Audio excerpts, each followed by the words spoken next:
ion. Now we will discuss the case of how ion formation help us. The thing which I'm teaching right now is very helpful in class 10 in making electron dot diagram. You know sodium atom, it has 11 electron. It will lose one of the electron and it will become sodium ion.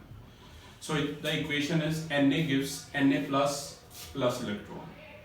You can rewrite it as Na minus electron gives Na positive as well, right? The only thing which you have to balance is the total number of electron on the left and right hand side, they should be equal. We'll understand with more examples such as magnesium. Magnesium has 12 electron. It will lose its 2 electron to achieve the state of number 10.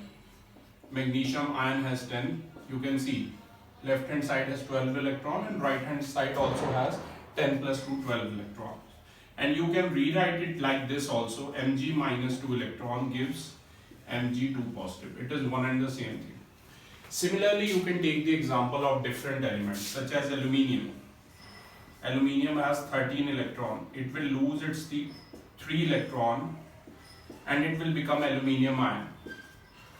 And if you want to rewrite it as, then you can write aluminium minus 3 electrons gives aluminium 3 plus. For example, beryllium, atomic number 4, HG lipid, beryllium, it will lose 2 electrons, it will become Be2 positive, right? It will lose its 2 electron, Be2 positive. You can do it for metal similarly. You want to try for potassium, calcium, and beryllium हो गया, boron, ठीक है? You can try it for potassium, calcium in homework. Similarly, when we talk about non-metals, chlorine, it has 17 electron. It will gain 1 electron, it will become chloride ion. So 17 plus 1 is 18. Similarly, sulfur, it has 16 electron. It will gain 2 electron, it will become sulfide ion. 16 plus 2, 18. Phosphorus, it has 15 electron.